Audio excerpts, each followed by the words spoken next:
요한계시록 21장 9절에서 21절 일곱 대접을 가지고 마지막 일곱 재앙을 담은 일곱 천사 중 하나가 나와서 내게 말하여 이르되 이리 오라 내가 신부 곧 어린 양의 아내를 내게 보이리라 하고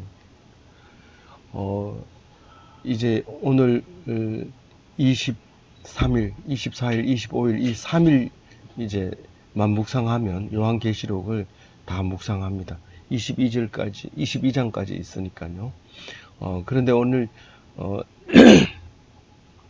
일곱 교회 얘기가 맨 처음에 요한계시록에 나오고 일곱 인봉에 대해서 나오고 일곱 나팔에 대해서 나오고 일곱 대접에 대해서 나옵니다. 그래서 네 일곱을 거쳐서 이제 또 마지막에 예수님의 모습을 보여주면서 이제 끝이 나게 되는 이 요한계시록은 오늘 이제 21장 9절을 보면 일곱 대접을 가지고 일곱 재앙을 담은 일곱 천사 중 하나가 나와서 이렇게 얘기합니다. 그러니까 마지막 일곱 중에서 마지막 일곱 번째 대접 재앙이 있었던 때가 며칠 전인데 그게 일곱 재앙 대접 재앙 천사가 쏟았을 때 일어나는 일 중에 기억나는 것이 1달란트짜리 우박 34kg짜리 우박이 떨어진 이야기가 있었습니다.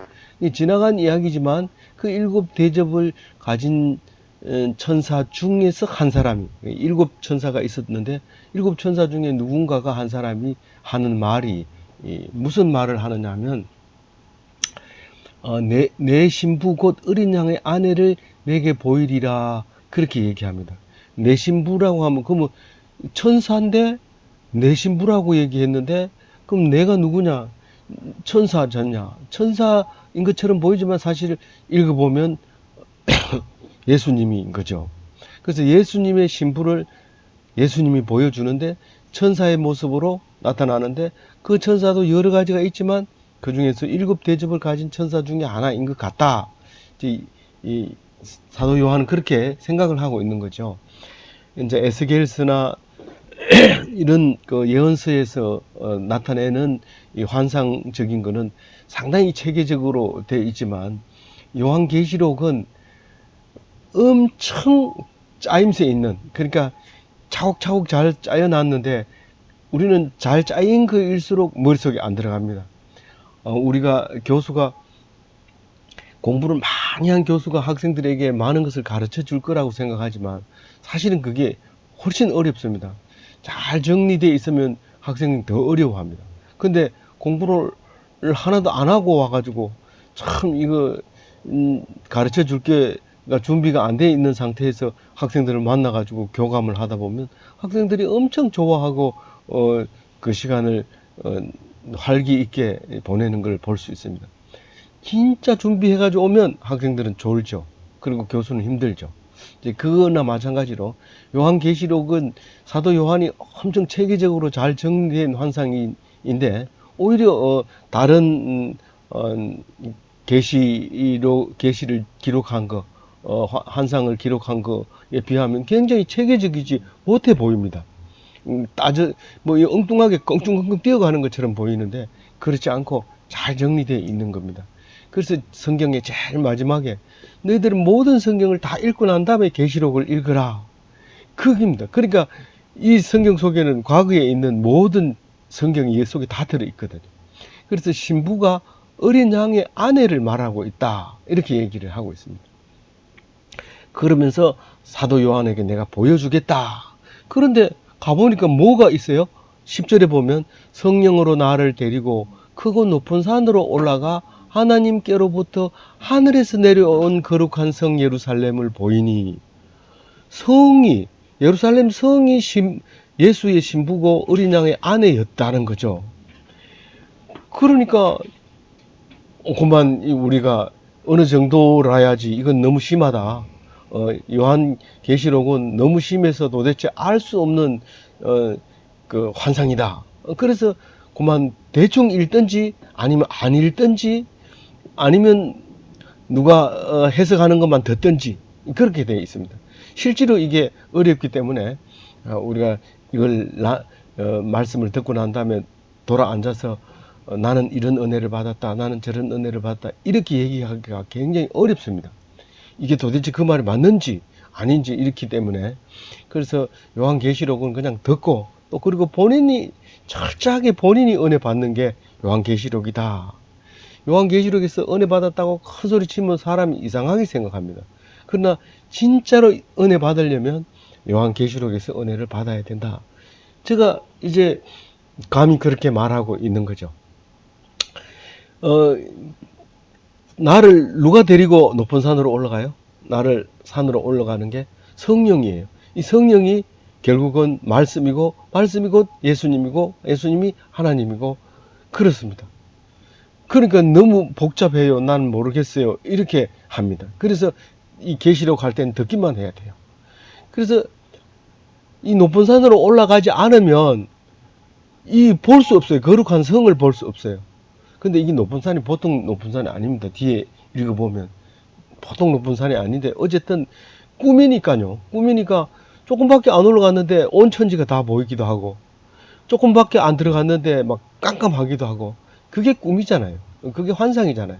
그래서 거룩한 성이 예수님의 부인이구나, 아내구나, 어린 양의 아내구나, 이렇게 여기까지는 읽을 수 있지만, 사실 이 성이라고 하는 게 우리 성도를 얘기하고 있다는 것을 여러 번 이제 얘기하죠. 네 안에 하나님이 거하신다. 그리고 네가 하나님의 성전인 걸 왜 모르느냐. 그리고 교회 건물이 아니고 너가 성전이다 라는 얘기를 수없이 해오고 있는 얘기입니다. 여기서 이제 거룩한 성은 어린 양의 아내는 우리 성도들을 말하고 있는 건데, 성도들이 아름다운 모습, 그 규모, 그거를 이제 설명하려고 하는 거죠. 11절에 보면 하나님의 영광이 있어 그 성의 빛이 지극히 귀한 보석 같고 벽옥과 수정같이 맑더라. 그 성의 빛이라고 했는데 색깔이 이렇게 이제 얘기를 해야, 색깔이 보석 같고 벽옥 같고 수정 같이 맑더라 이렇게 얘기하는 것은 맞는 것 같지만, 이건 사실 빛이 나는 거거든요. 근데 그 빛이 하나님의 영광인데, 이 하나님의 영광의 빛이 해와 달이, 우리는 해와 달이 있어서 빛이 납니다. 해와 달이 원래 빛을 먼저 만들어 놓고 해와 달을 나중에 만들었어요. 그래서 우리가 볼 때는 태양에서 나오는 빛이 원래 원초의적인 빛으로 보여지는데, 그게 아니고 태양이 없어도 빛은 있어요. 그러니까 뭐 화학 물질에서 나오는 빛도 있고, 뭐 벌레에서 나온 것도 있고, 뭐 여러 가지 빛이 있는데 태양이 없어도 빛은 있는 거죠. 근데 빛을 먼저 만들고 태양을 만들고 달을 만들었는데, 이 하늘나라에 가면, 새 예루살렘에 가면 그 해와 달이 필요 없는 거예요. 하나님의 영광 때문에. 그런 이제 그 빛이를 말하는데, 그 빛이 꼭 그 색깔이 보석 같고 벽옥 같고 수정 같더라, 그렇게 말하고 있습니다. 이 보석 종류는 밑에 쭉 나오니까 다시 한번 보기로 하고요. 그 12절에 보면 크고 높은 성곽이 있고 12문이 있는데, 12천사가 12천사가 문 하나에 하나씩 지키고, 문에는 사람이 없으면 그 문이 아닙니다. 항상 열린 문은 사람이 있어야 됩니다. 물론 이제 닫히면은 문이 없을 수도 있지만, 항상 이렇게 문에는 지키는 사람이 있는데, 그게 천사가 지키고 있더라. 근데 문 위에는 이게 무슨 문 이런 이름이 적혀 있습니다. 어디든지. 왜냐하면 성에는, 큰 성에는 문이 많은데 그 문에다가 이름을 안 써놓으면 무슨 문인지 알 수가 없습니다.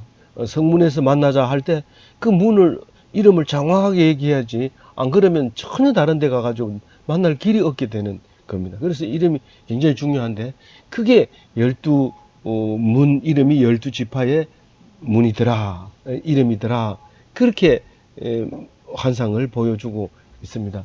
그런데 동쪽의 세 문, 서쪽의 세 문, 남쪽의 세 문, 그렇게 동서남북으로 세 문씩 딱 있어서 12개가 됐다. 그렇게 얘기합니다. 지금 현재 예루살렘 성은, 문 이름은 12개 정도 있는데, 이렇게 체계적으로 이제 돼 있지는 않습니다. 그러니까 다니는 문도 안 다니던 게 있고, 또 옛날 문이 있고, 또 뭐 양례문은 양문이고, 로마가 만들어, 진영이 있던 곳은 영문이고, 또 뭐, 지금은 다메섹 문, 또 그런 이제 지명은 끝에 가면 있는 지명문, 이런 문으로 이제 이름을 다 붙여 놓은 것을 이제 볼 수 있습니다. 실제로는 뭐 12명, 12문보다 훨씬 많지만 실제로 다니는 거는 3개, 4개 요 정도로 이제 잘 다니고 있죠. 근데 이제 12성문, 에는 이제 기초석이 있는데 그 위에 어린 양의 12사도의 12이름이 있더라. 12지파에다가 12사도를 곱해서 144가 되고, 거기다가 많은 숫자 1000을 곱해서 14만 4천 명이 요한계시록에 14만 4천 이러면 요한계시록, 이렇게 666 이러면 요한계시록 이렇게 한 것처럼, 여기 12 곱하면 144가 나오는데, 이미 17절에도 144가 나와요. 그렇게 이제 12의 이름이 적혀 있더라. 이렇게 얘기를 하면서 15절에 이제 얼마나 큰데, 그러니까 이제 청량을 합니다. 내게 말하는 자가 그 성과 성문들과 성곽을 청량하려고 금 갈대를 가졌더라. 예수님이 우리를 재고 있는 거예요. 우리는 우리 성도를 금 갈대를 가지고 길이를 재봅니다. 크기를. 그러니까 크기 얼마나 되는지, 자격이 되는지 한번 16절에 보도록 해요. 16절 같이 읽어볼게요. 그 성은 네모가 반듯하여 길이가 넓이가 같으라. 그 12,000 스타디온이요 길이와 넓이와 높이가 같더라. 이게 정육면체인데, 이걸 이렇게 딱 읽는 순간 뭐가 생각나냐면, 이슬람교의 메카에 있는 모스크라고 하지 않고 뭐 이름이 있던데, 제가 기억을 못합니다. 그게 정육면체거든요. 새카맣게 만들어져 있는 정육면체인데, 거기를 이제 도는 게 이제 해마다 한 번씩 있는데, 거기 뭐 압사 사고도 엄청 많이 나죠. 그 동영상 찍은 거 보면 그게 사람인지 아닌지 모를 정도로 이렇게 돌아가는 이제 그 동영상이 있습니다. 그렇게 정육면체가 이제 그려지는데, 높이도 12,000 스타디온이고 가로 세로가 다 12,000 스타디온인데, 12,000 스타디온을 계산하면 2,000km 정도 돼요. 2,000km면 이스라엘을 중심으로 하면 양쪽으로 이렇게 1,000km로 이렇게 동그라미를 그으면, 스페인, 인도, 이디오피아, 카스피해, 소아시아 이쪽을 전체를 이렇게 덮을 수 있는 건데, 쉽게 말하면 극동아시아까지는 6,000km, 우리나라까지는 6,000km 와야 되고, 지구 한 바퀴는 한 4만 km 정도 되니까, 이거를 제가 이제 묵상하면서, 이게 오리엔트 문명이구나 이제 하는 것을 이제 생각하게 됐어요. 그래서 이제 오리엔트 문명이 결국은 예수님을 섬겨서 오리엔트 문명이 탄생할 것이다. 이제 이것을 이제 이 요한이 얘기했는데, 사실은 어떤 면은 이 얘기할 때 벌써 오리엔트 문명이 형성된 거죠. 그 오리엔트라는 뜻은 해가 뜨는 곳 이런 뜻인데, 사실은 동쪽에, 훨씬 동쪽에 우리나라 같이 동양, 중국 같은 이런 동쪽이 있는데도 불구하고, 이때 이 사람들은 늘 자기 그 문명, 오리엔트 문명 자체를 해가 뜨는 문명이다라는 뜻으로 오리엔트 문명이라고 하는데, 그 지역을 이제 이렇게 표현을 12,000 스타디온이라고 말하고 있는 겁니다. 이 앞에 보면 4장 20절에 1600 스타디온이 있는데, 1600 스타디온은 한 290km, 한 300km 됩니다. 여기는 단에서 브엘세바까지 거리가 한 그 정도 됩니다. 그러니까 이스라엘 전체에 심판이 있겠다 하는 말을 할 때 1600 스타디온, 예루살렘, 새 예루살렘 성 예수님의 신부는 12,000 스타디온 이렇게 해서 그때 당시를 얘기합니다. 지금은 2만 이니까 12만 스타디온 이렇게 불러야 되겠죠. 전 세계가 이제 하나님의 신부가 되니까 그렇게 불러야 될 것이다. 그런 생각이 듭니다.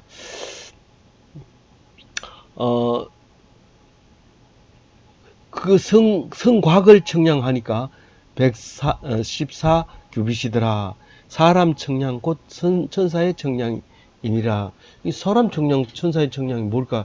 이 규빗은 꼭 이렇게 왕의 규빗과 또 이제 보통 규빗이 사람의 규빗과 뭐 왕의 규빗이 있는데 그때 왕은 뭐 큰 그 거인들을 얘기했던 때 그런 말을 썼고 그러니까 이 한 규빗이 이 발꿈치에서 손끝까지의 길이니까 45cm를 기준으로 할 때도 있고 50cm를 기준으로 할 때가 있는데 이게 50cm로 보면 한 70m가 되고요.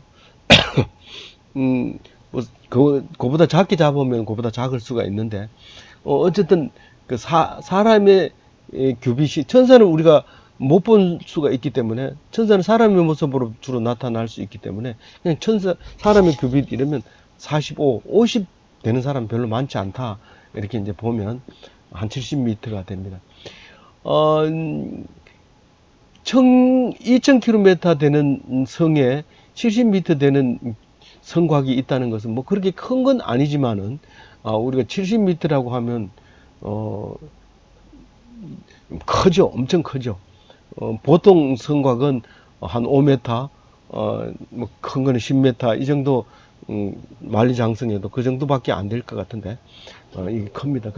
이건 꿈이니까 뭐 따지면 안 되죠. 이건 환상으로 보고 있는 거니까. 어쨌든 엄청 큰 성곽에다가 엄청 큰 성을 가지고 있는데 그게 예수님의 신부였고 어린 양의 아내였고 성도였고 그렇다는 거죠.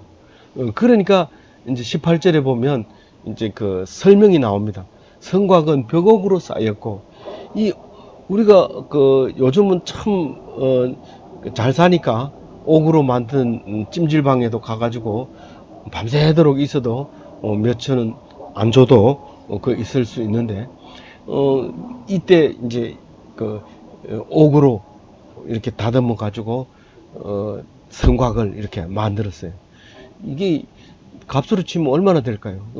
겁도 없이 이걸 한번 만들어 보겠다고 옛날에 꿈꾸는 대로 이렇게 만들다가는 불가능한 일이 생기는 거죠. 근데 우리가 참 사람이 지혜가 있고 똑똑하고 잘하는 것 같고 또 누구나 할 수 있는 것 같이 보여지지만 내가 저런 사람을 한번 만들어 보겠다. 그리고 제자를 양성한다고 해가지고 만들어지는 게 아닙니다. 불가능합니다. 그게 하나님이 주시는 거죠.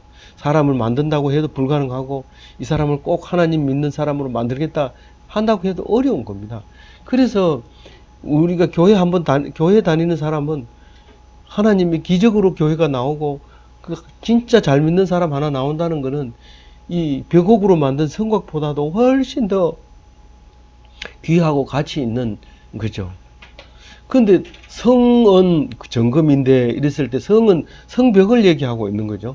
성벽이 정금이라는 거예요. 정금은 순수한 금을 말하는 건데 99.99가 5개이고 도장을 꽉 찍으면 그거는 이제 전 세계에서 인정해 줘야 되는 거죠. 만약에 그게 부정하다면 도장 찍힌 사람이 이제 붙들려 가야 되는 일이 생기는 거죠. 어떤 그런 이제 점검을 가지고 만드는데 맑은 유리 같더라. 금은 유리 같으면 안 됩니다. 금은 투명하거나 무슨 뭐 그렇게 하면 그 금이 아니죠. 근데 꿈속에서는 얼마든지 가능합니다. 우리가 불가능한 것을 가능하게 하는 것은 꿈입니다. 분명히 심정은 있는데 물정이 없을 때는 꿈 얘기하세요. 그러면 얘기하고 싶은 대로 할 수 있습니다. 만약에 꿈 얘기 안 하고 직접 너가 가져간 거 아니냐, 사람 함부로 잡지 마라, 이렇게 얘기했을 때 꼼짝없이 당합니다. 그건 뭐 말 안 하는 게 훨씬 낫습니다. 그러나 꿈 얘기할 수 있습니다. 어제 저녁에 내가 보니 이렇던데 정말 그렇다면 용서할 수 없어. 그러면 얼굴 색깔을 보면 알죠. 이 사람이 다 알고 있구나. 어떻게 알았지? 그러면서 얼굴이 달라집니다. 그래서 우리는 꼭 꿈 얘기를 합니다. 그 전에 이 꿈 꿀 줄 모를 때는요, 뭐 돈 빌려달라 이러면 벌벌 떠는 게 아니라 기도해볼게, 이렇게 하는 거죠. 근데 교회 안 다닐 때는 돈 놔두고 돈 빌려달라 하면 안 빌려주면 안 됩니다. 그건 빌려줘야 됩니다. 뺏긴 거, 돈 자랑하면 안 됩니다. 근데 교회 다니면서 돈도 없지만 이제 돈 빌려달라 하면 알았다, 기도해볼게, 이렇게 하면 되고. 지금은요, 그 돈 빌려달라 하면은 내가 꿈속에, 어제 저녁에 꿈속에 누가 이런 사람이 돈을 빌려달라고 했는데 그걸 다 날렸더라고. 그래가지고 내가 더 대줬더라고. 뭐 이러면서 너스레를 떨 수 있는 거죠. 근데 이건 지금 진중해야 됩니다. 교회 다니는 사람은 가장 중요한 게 진중함이 있어야 돼요. 무게가 있어야 되는데 금방 탈로 날 얘기를 막 하고 이러면 그거는 그 교인으로서 그 거룩함이 없어지는 거죠. 거룩함이 구별되지 않는다는 거예요, 다른 사람하고. 그래서 입이 무거워야 되고, 그 손해 봐야 되고, 억울함을 당해야 되고, 그런 게 예수님의 신부 성벽인데, 그 성벽이 어떤 사람은 정금이라고, 어떤 사람은 맑은 유리를 하고 이런데 다 맞아요, 둘 다. 보니까, 내 꿈에 보니까 정금인데, 분명히 정금인데 맑은 유리 같더라. 그럼 제정신으로 그 소리를 듣는 사람은 지어 박습니다. 네 말 같은 소리를 좀 해라. 내 꿈에서 그렇게 봤다는데 왜 그래, 왜 때려, 이러면은 할 말이 없습니다. 근데 니는 꿈 얘기 좀 하지 마라. 근데 꿈속에서 행복해지고 꿈속에서 막 뜨거워지지, 현실에 와보면 딱 돌아오는 순간 막 힘들고 고통스럽고 어렵습니다. 그래서 꿈을 많이 꾸는 사람이 되셔야 됩니다. 꿈을 많이 꿔야 됩니다. 그래서 그 꿈이 없는 사람은요, 각박하고 삭막하고 썰렁하고 그래요. 근데 이 꿈을 많이 꾸는 사람은 천국을 꿈을 꾸니까 죽는다 그러면, 야, 나는 이제 천국 간다. 손자도 좋아가지고 할머니는 좋겠네, 천국 가고, 이러면서 그걸 부러워하면서, 그렇지 않을 때 현실로 딱 돌아오면 이제 내가 너를 못 본다 그러면 언제 보나 이러고, 뭐 인제 가면 언제 오나 이러고, 뭐 계속 이런 식으로 자꾸 하면 각박해지고 힘들어지고 어려워지는 거예요. 근데 꿈을 많이 꿔야 돼요. 사도 요한만큼은 못 꾸지만 사도 요한은 강제로 꾸게 한 거예요. 가둬놓고 밥도 적게 주고, 밥 많이 주면 뭐 트름 나온다고, 트름 나오지 말고 그냥 기도해라, 그러면서 가다 놓으면 온갖 상상을 다 하면서 기쁨으로 행복하게 사는 모습을 본 것이, 그게 마지막 우리 요한계시록을 보고 있는 거죠. 근데 이 19절에는 뭐라고 하죠? 19절 같이 읽어볼게요. 그 성의 성곽은 기초석은 각색 보석으로 꾸몄는데, 첫째는 기초석은 보석이요, 둘째 남보석이요, 셋째는 옥수요, 넷째는 녹보석이요. 제가 그 성막을 공부할 때 그림을 이렇게 일일이 캐드에다 넣어가지고 그림을 그리고 맨 처음에 중간쯤 하면 이거는 만들 수 있을 것 같아요. 성막을 현 치수대로 딱 해서 한번 만들어가지고 이름 붙여놓고 많은 사람들 그걸 보러 오게 했으면 좋겠다, 그런 간격을 가지고 있어서 중간쯤 넘어가니까 맨 처음에는 한 1억 있으면 되겠다 생각했는데 몇백억 있어도 안 되는 게, 그 성막을 지었기 위해서 그 기둥을 세우고 그 기둥에다가 천막을 연결하는데, 그 기둥 밑에 34kg짜리, 그러니까 달란트짜리 이 은을 집어넣는데, 그것만 해도 가격을 내가 인터넷에 쳐보니까 수천만 원이 되는 거예요. 이게 불가능해요. 제일 중요한 게 밑에 받치는 그 받침대, 기둥 받침대인데, 여기 오늘 성곽 기초 받침대가 12개가 있는데, 그 12개가 전부 보석으로 되어 있었어요. 지금은 뭐 옥자가 들어간 거를 가볍게 보는 이유가, 그 옥돌 침대도 있고 뭐 옥돌 그 사우나도 있고 있으니까 그걸 가볍게 보는데, 몇천 원만 주면 그거 하니까 가볍게 보는데, 옛날에 옥으로 반지를 만들었거든요. 이게 반지를 만들어 가지고도 굉장히 비쌌고, 또 이렇게 뭐 보석을 했기 때문에